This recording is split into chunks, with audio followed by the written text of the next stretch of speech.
Et bonjour à tous, on est de retour pour une critique père et fils. Je suis le père. Je suis le fils. Et on se retrouve aujourd'hui pour une nouvelle Marvelerie, pour le film Thunderbolt, le Suicide Squad de Marvel, dont je vais faire le pitch tout de suite.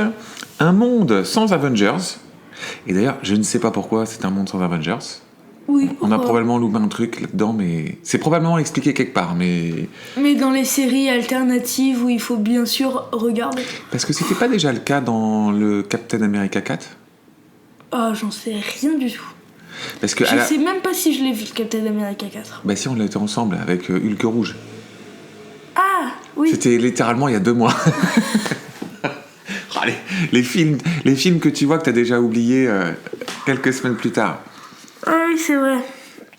Ah oui. Bah dans celui-là, il n'y a pas d'Avengers non plus. Et en fait, le truc, c'est qu'ils ont disparu après Endgame, mais ils sont toujours vivants, parce qu'il y a toujours Thor. Bah oui, parce qu'il y a que Iron Man qui n'existe plus. Et il va Black y avoir Widow. le Avengers Doomsday qui va revenir là. Et après, Secret Wars. Ah ouais. Ouais, il y a le Avengers 4 et 5 qui vont sortir genre à 1 an d'intervalle. Okay. Et le prochain, c'est déjà l'année prochaine. Hein, le prochain... Ouais, bref. On fait déjà une digression. Donc, un monde sans Avengers ne signifie pas qu'il n'y a pas de groupe de super-héros. Il y a un groupe et il s'appelle les Thunderbolts. C'est complètement nul. C'est un peu nul. Donc, qu'est-ce que c'est que les Thunderbolts ? C'est en fait un groupe de méchants un peu nuls des précédents films qui s'allient pour des missions suicides. Hein. Donc, c'est vraiment exactement le même concept que la Suicide Squad. Mais chez Marvel, et du coup on retrouve le Red Guardian et je n'ai plus son nom, donc je vais le reprendre. Yelena Belova, qui est la sœur de Black Widow dans le film Black Widow. On retrouve son père aussi, qui est donc le Red Guardian. On retrouve Bucky, le soldat de l'hiver. On retrouve le faux Captain America. Alors lui, je savais pas qui c'était. Mais qui est ce personnage ? Alors ce personnage, toi, normalement, tu dois... Il est complètement stupide en plus, oui, ce personnage. Ce personnage-là, tu dois le connaître parce que c'est le personnage de la série. Le Faucon et le soldat de l'hiver. Alors, et tu l'as vu, cette série ? Elle est bien, cette série, mais il n'y a pas ce monsieur. Ah bah, moi j'ai lu que c'était dedans. Ah, peut-être que moi je me suis arrêtée à un moment. Parce que flemme. Ok. Il y a aussi le personnage de Ghost, qui est la méchante de Ant-Man. Oui. Et tu as une autre, qui est une méchante de je ne sais plus quel film. C'est quoi celui qui reste ? Un truc un peu nul aussi, Ant-Man. Et je sais qu'il y a la méchante d'Ant-Man. Bon bref, on s'en fout. Donc voilà, c'est un groupe de super méchants qui se mettent ensemble. Mon fils, qu'as-tu pensé de Thunderbolt, le 30e et quelques films du Marvel Cinematic Universe réalisé par Jake Schreier? Alors, je tiens juste à prévenir que je me suis un peu endormie devant mon film. Ça commence bien. Donc, j'ai pas toute l'histoire dans le bon ordre. Mais à part ça, je dirais que c'est d'une qualité supérieure d'un Marvel normal. Donc, ce qui n'est pas très bien. Parce que un Marvel, on est vraiment au fond du trou, mais là, on est... ouais. On est au niveau de la mer. On est au niveau... Oh, t'es gentil. C'est moyen. C'est moyen. J'ai trouvé ça... Moi, j'ai trouvé ça correct. En fait, c'est exactement le problème que tu poses. C'est quoi le point de comparaison que tu utilises ? Si tu le compares aux autres films, à tous les autres films... compare à Sinners. Si tu le compares à Sinners, c'est nullissime. Si tu le compares à la production Marvel de ces 5 dernières années... Madame Web. Au truc tout ce qui est Venom et compagnie, c'est franchement pas mal.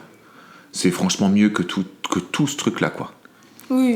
C'est le meilleur Marvel qu'on ait vu depuis le Gardien de la Galaxie 3, qui était pas mal aussi. Ah, le Gardien de la Galaxie 3, j'ai beaucoup aimé. Bah, ces deux-là, pour moi, c'est les 2 Marvel qui étaient chouettes des 5 dernières années. Je mettrais aussi le... Deadpool. T'as le Deadpool et Wolverine. Deadpool et Wolverine. Et le Doctor Strange 2. Oui. Moi, voilà. J'aime bien ce personnage de Doctor Strange. Ouais. Donc c'est ça c'est les 4 films, je trouve, qui sont à sauver de toute cette période-là. Oui. Je sais pas combien il y a de films dans tout ce truc-là, mais voilà. C'est beaucoup trop. Beaucoup trop. Comme toi, comme moi, on n'a pas 1 milliard de trucs à dire sur ce film. On va aller du coup assez vite. On va faire un peu un flash. Sur l'histoire, qu'est-ce que tu as envie de dire sur l'histoire? Donc peut-être que tu veux que je t'aide, parce que je sens que sur l'histoire, je te sens un peu perdu. Tu commences pour l'histoire, ouais. Donc, je trouve que c'est un des éléments qui est plutôt réussi dans le film, c'est que juste à la différence des autres, je trouve que l'histoire est plutôt, comment dire, elle se suit plutôt bien. Alors le début, c'est la manière dont ils vont se former l'équipe. C'est assez classique, mais c'est construit d'une manière assez habile, dans lequel ils vont tous se retrouver dans un espèce de gros silo, ouais. De silo dans lequel en fait ils ont tous la mission de se tuer les uns les autres. Et en fait, grosso modo, on comprend que c'est leur commanditaire qui essaye d'effacer C'est tous des mercenaires en fait maintenant. Des mercenaires solitaires, des assassins, etc. Et leur commanditaire a envie de tous les détruire, et donc ils ont chacun pour mission de se détruire les uns les autres. Sauf que ça ne va pas se passer comme ça, et ils vont découvrir dans ce silo un autre personnage qui s'appelle, je ne sais plus comment, un monsieur, ouais, un gars bizarre. Un mec très très très très étrange qui joue... Bon, je suis désolé, j'ai pas retenu le nom. Ça fait un peu longtemps qu'on l'a vu. Bah en fait on l'a vu, parce ouais. En fait on était censé le faire avec quelqu'un. Oui. Sauf qu'il nous a posé un lièvre. Tu l'affiches direct? Bah ouais.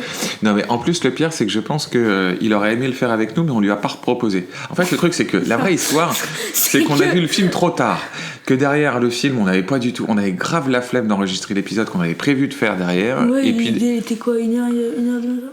Non, il était 11h, mais on était déjà fatigués.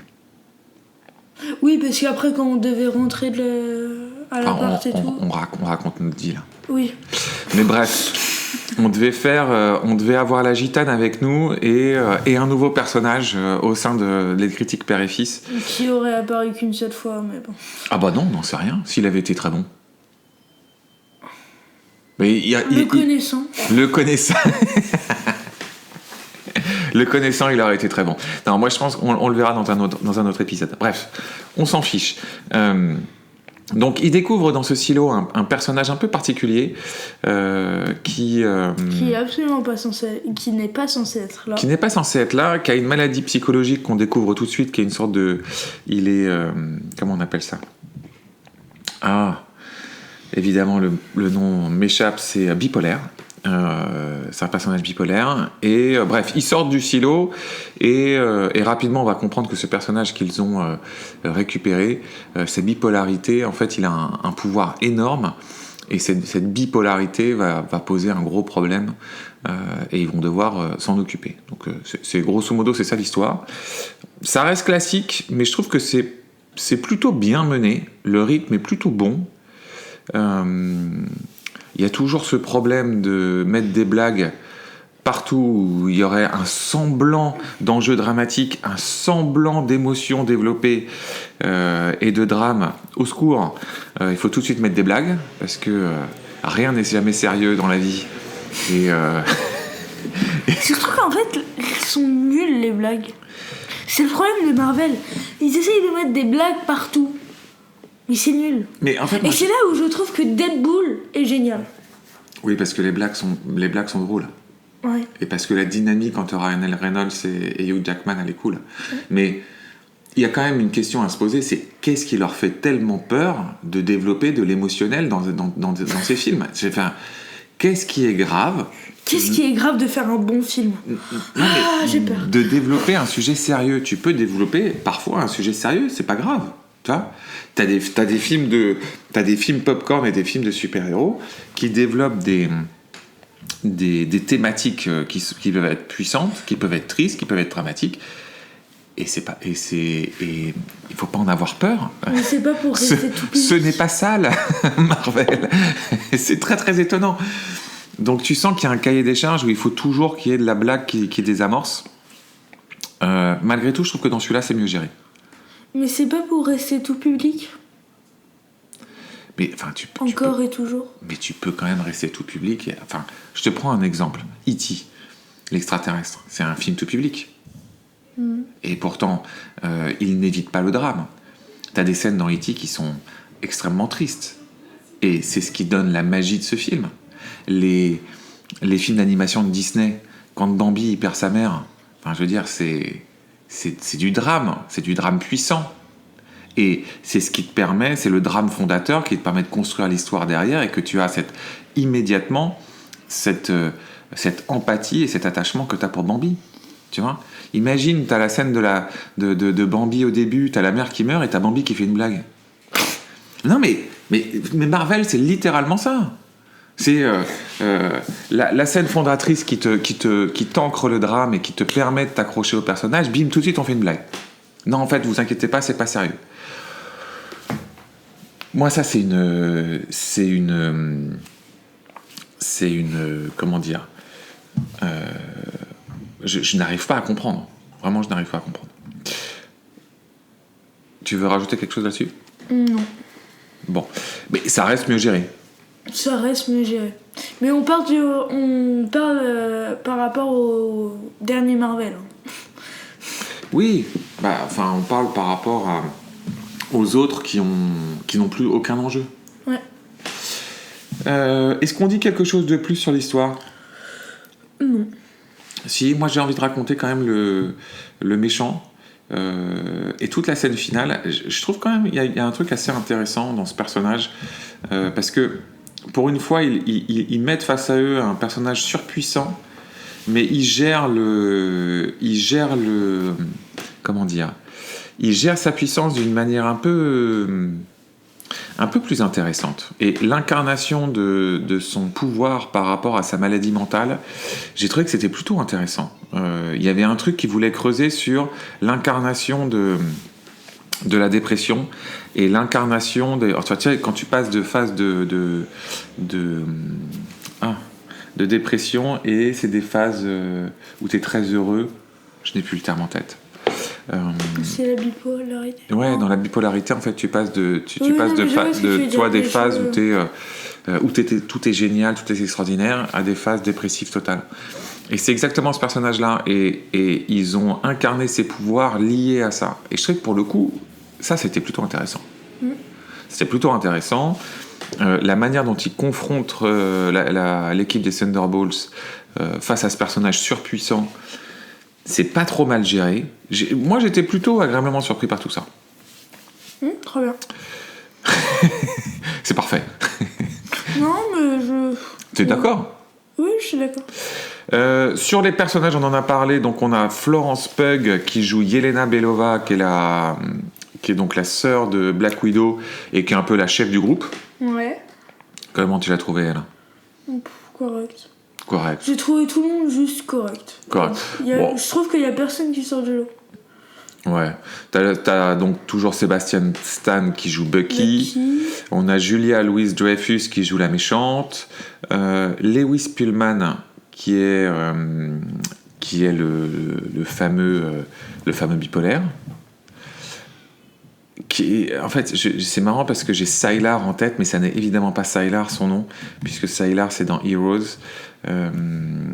J'ai plus le nom de son personnage. Je vois pas du tout de qui tu parles. Le bipolaire. Lequel des bipolaires ? C'est beaucoup trop de bipolaires. C'est celui qui est. Celui qui est dans le silo. Oui. On a évidemment David Harbour qui joue le Red Guardian. On a Wyatt Russell qui joue le faux Captain America. Je sais pas trop comment on l'appelle d'ailleurs. Le Captain America qui a tué quelqu'un, de ce que j'ai compris. Il me semble il s'appelle Captain America. Bidule. Ouais. Mais il a genre été Captain America pendant 1 heure. Avant de tuer quelqu'un dans la rue. C'est ce qui. Moi, sans le connaître, c'est ce que j'ai compris dans le film. Ensuite, on a Anna John Kamen et Olga Kurylenko. Les deux, je mélange leurs personnages. Il y en a une des deux qui est Ghost et l'une des deux qui est une autre méchante. Ghost, c'est Olga. quelque D'accord. chose. Donc, Mon œil et va sauter. est-ce que c'est elle qui est dans Ant-Man? Laquelle est dans Ant-Man? Je connais pas bien les méchants.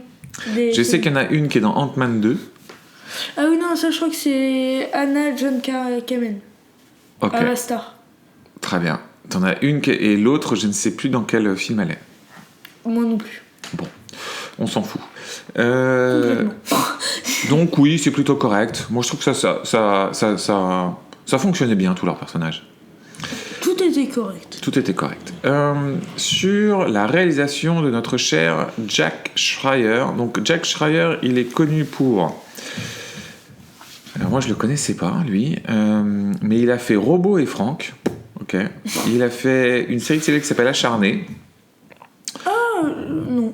Il a fait la série télé Skeleton Crew. Il était réalisateur là-dessus. Ah, il a des bonnes notes, hein. Ouais, il a des bonnes notes. Écoute, c'est un clipper à la base. Bon, écoute, moi j'avais rien vu de sensationnel là-dessus. Ça me parlait pas, ce réel. J'ai trouvé ça plutôt bien. La réelle. Ouais, j'ai trouvé que c'était plutôt bien. Oui, bah, correct. Ouais, tout est plutôt correct. Mais même au niveau effets spéciaux, au niveau de tout l'univers de la production design du film, le truc se tient, quoi. Moi, j'ai toujours un vrai problème avec les effets spéciaux de Marvel. Mais ça, après, c'est personnel. Ok. Je trouve qu'il y a un truc qui me va vraiment pas dans leurs effets spéciaux. Je trouve qu'il y a un truc qui fait tellement fake, en fait, que non. Ça fait un peu plastoc. Exactement. Ça fait plastique. Mais en fait, le truc, c'est qu'on revient dans la même chose. C'est que je pense que t'as une volonté derrière tout ça de ne pas faire trop réaliste. De la même manière que pour l'émotionnel, il faut surtout pas qu'il y ait un drame, on met une blague. Les effets spéciaux, il faut surtout pas qu'on puisse penser qu'ils se battent vraiment. Donc il faut que ça ait un effet un peu en toc. C'est une théorie que je me dis. Je pense que tout va avec, quoi. Ouais. Non ? Bah, c'est pas bien mort. Ok, d'accord. Bon, pour quel âge ? Pour quel âge ? Bah, tout public. Tout public, ok. Bon, mon fils, est-ce qu'on conseille le film Thunderbolt ? Bah, pour aller voir un Marvel d'une qualité un peu supérieure, pourquoi pas. Mais je suis absolument pas convaincu de ce film. Ok, très bien. Et moi... En fait, le truc, c'est que... oui, je trouve ça pas mal. Voilà, je trouve ça pas mal. Après, si vous voyez un ou deux films dans l'année, je pense qu'il y a d'autres choses qui arrivent, notamment le Mission Impossible, qui à mon avis sera bien meilleur. Dans le genre gros film d'action. Il faut aller voir The Sinners. Enfin, il y a plein d'autres choses qui sont vachement... Et si vous voulez du fun, il faut aller voir Destination Finale. Ouais, et moi j'attends... Je fais du teasing, là. J'attends à fond 28 ans plus tard. À fond. Bon, voilà, il y a plein d'autres films, à mon avis, qui seront bien meilleurs. Mais bon, ça reste... Ne gâchez pas 2 heures de votre vie si vous avez quelque chose d'autre à faire. Voilà, c'est un film qu'on va voir si on va au cinéma toutes les semaines. Vous même pas. C'est un film qu'on va voir si on est en dépression. Ah bon, à ce point-là ? Ok. Est-ce qu'on donne le menu ? Non. Non ? On s'arrête là ? Ouais. Bon, écoute, on aura fait moins de 20 minutes, c'est une critique à peu près flash. À peu près flash, oui. Bah ouais, les flashs, souvent, c'est plus 15 minutes. Qu'on avait fait pour certains Marvel. Genre Madame Web, je crois. Qui n'est pas un Marvel. Enfin si, c'est une sorte de Marvel. Madame Web, bah si. C'est produit par Sony. Ah bon ? Ouais. Enfin c'est bon, bref, mais on va pas rentrer. Ils ont un accord. Oui, c'est ça. Bon, bref. C'est la même chose. Ouais. C'est le même type de film. C'est ça. Bon, à bientôt. À bientôt.